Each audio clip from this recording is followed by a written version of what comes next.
전자발찌를 훼손하고 여성 2명을 무참히 살해한 강 씨가 어제 구속됐습니다. 경찰 수사도 속도를 더하고 있는데요. 이 강 씨의 이름과 얼굴 등 신상을 공개할지도 이르면 이번 주 안에 결론이 날 것으로 보입니다. 그리고 이 강 씨는 어제 영장실질 심사를 위해서 법원으로 이동하는 과정에서 질문을 던지는 기자들을 향해서 욕설과 발길질을 해서 또 주목을 받기도 했었죠. 영장실질 심사 마치고 나오는 그 과정에서 반성의 모습은 눈꽃만큼도 찾아볼 수가 없었습니다. 세무 관계 때문에 살해하셨어요? 보도 똑바로 살해하셨습니까? 보도 똑바로 하라고 보도를 똑바로 하면 안에 들어가라고. 진실하게 얘기할 테니까 보도를 똑바로 하라고 보도를. 알았어. 전자발찌는 왜? 우리 시간으로 보도를 똑바로 해. 하실 말씀 없으십니까? 하실 말씀 없으세요? 내가 더 많이 죽이지 못한 게 한이 된다. 유족에게 하실 말씀 없으세요? 반성 안 하십니까? 사회가 해서 그런 거야. 당연히 반성 안 하지. 사회가 네.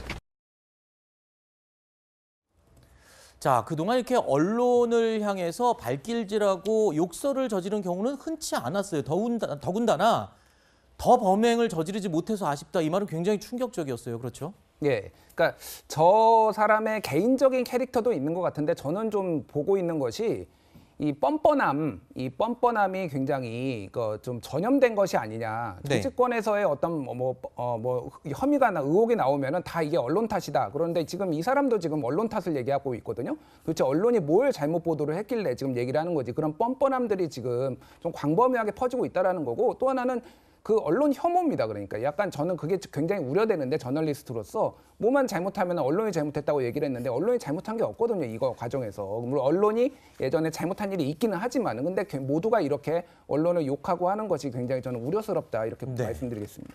자, 이 강 씨가 전자발찌를 훼손하고 끔찍한 범행을 저지른 그 범행 동기에 대해서 궁금증이 점점 커지고 있는데, 이 강 씨는 경찰 조사에서요, 첫 번째 범행은 그 여성에게 돈을 빌려달라고 요구를 했는데 이를 거절했기 때문에 살해했다라고 진술을 한 것으로 알려지고 있고요. 또 두 번째 희생자에 대한 범행은 채무를 일부 갚으려고 했는데 2천만 원 빌려간 돈 전액을 갚으라고 재촉하는 말에 살해를 하게 됐다. 이렇게 진술한 것으로 알려지고 있습니다. 자, 일단 경찰은요, 사실관계가 명확하게 파악되지 않았기 때문에 구체적인 내용은 더 조사를 해봐야 한다라는 입장인데, 일단 강 씨는 첫 번째 살인을 저지른 후에 피해자의 신용카드로 휴대전화 넉 대를 구입했다가 이를 되팔아서 돈을 일부 마련한 것으로 그렇게 지금 확인이 되고 있죠? 예. 지금 피의자가 얘기하는 걸 보면 마치 피해자하고 이제 돈을 좀 달라고 하거나 좀 갚는 걸 좀 천천히 갚게 해달라고 그런 거를 서로 상의하는 과정에서 우발적으로 살해한 것처럼 이렇게 얘기를 하고 있지만, 실제로 이 친구가 강 씨가 이제 범행을 준비한 과정을 보면 미리 그 절단기도 미리 구입을 하고 하는 걸로 보면은 상당히 계획된 거 아니냐. 지금까지 진술한 거는 보면 첫 번째 피해자 같은 경우에는 거기에서 만약에 돈을 좀 빌려달라 했는데 그거를 좀 안 빌려주니까 살해를 하고 거기에서 피해자의 신용카드를 가지고 무려 휴대전화기를 4대나 구입해가지고 그걸 다시 되팔아서 돈을 바로 했단 말이에요. 그러면 이틀 만에 바로 이루어진 건데 이거는 머릿속으로 사전에 계획하지 않으면 어려운 거거든요. 그렇죠. 그리고 두 번째 같은 경우는 2천만 원 빌렸는데 그거 다 갚으라 하니까 바로 나는 우발적으로 살해를 했다. 이것도 제가 보기에는 지금 기자들한테 더 많이 못 죽여서 한이다. 이렇게까지 얘기를 하는 거 보면은 어떤 순간이라도 돈을 만들기 위해서 상대하고 얘기하다가 언제든지 죽일 마음을 갖고 그런 것들을 준비한 거 아닌가, 이런 생각이 듭니다. 네.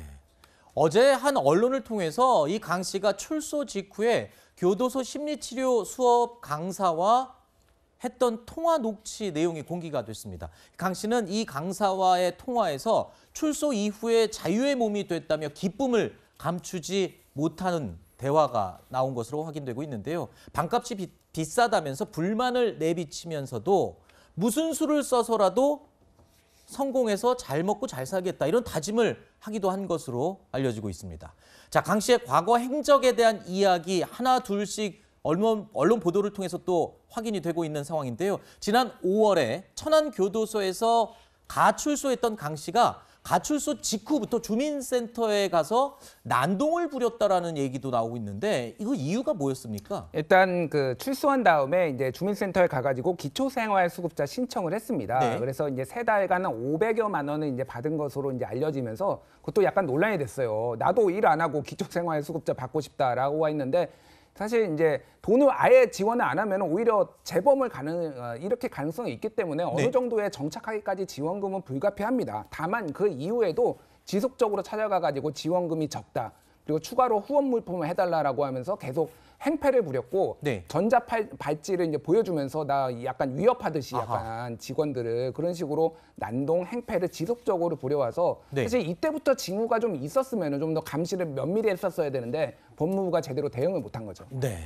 이 교도소에서 함께 수감 생활을 했던 동료들의 진술 내용이 또 언론 보도를 통해서 알려졌는데 교도소 내에서도 본인 마음대로 되지 않을 경우에 굉장히 신경질적으로 반응하는 모습을 기억했다 이런 진술이 나오기도 했었죠. 자, 강 씨는요. 교도소에서 나온 뒤에 지난 5월에 출소한 뒤에요. 화장품 방문 판매 일을 하는 것으로 알려져 있습니다. 화장품 방문 판매는 주로 여성들과 대면하면서 해야 하는 일인데 그런데요.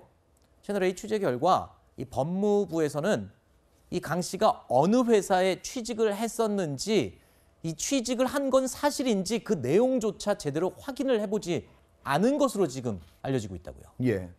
지금 보면은 법무부에서 원래 이제 전자팔찌를 차고 지금 집에서 이제 있는 사람들이 지금 2021년 7월 현재 8,166명이나 됩니다. 네. 상당히 많은 숫자인데 그 숫자를 200명 정도의 요원들이 이제 감시를 하고 있다 보니까 1인당 한 50명 정도 되니까 이게 좀 쉽지는 않을 것 같은데 그럼에도 불구하고 이 사람 강 씨 같은 경우에는 원래 이 이동을 하고 있으니까 어디 가느냐 하니까 택시를 계속 타고 이동하고 있는데도 편의점 갔다가 다시 돌아왔다고 하니까 움직이고 있는 걸 볼 수 있음에도 불구하고 그거를 재확인하지 않은 거예요. 그리고 또 한 번은 이미 GPS 상으로는 하남시에 있는데 김포공항에 있었는데 하남시라고 얘기하니까 그것도 확인 안 했어요. 근데 여기에서는 뭐냐면 취직을 했다고 그래서 화장품 방문 판매라고 했다. 한 달에 한 300만 원 번다라고 했는데 실제로 나중에 확인을 해보니까 이 업체에서 그런 사람 있지도 않았다라고 얘기를 한 거예요. 그러면 적어도 법무부 직원이 이런 것들을 받았으면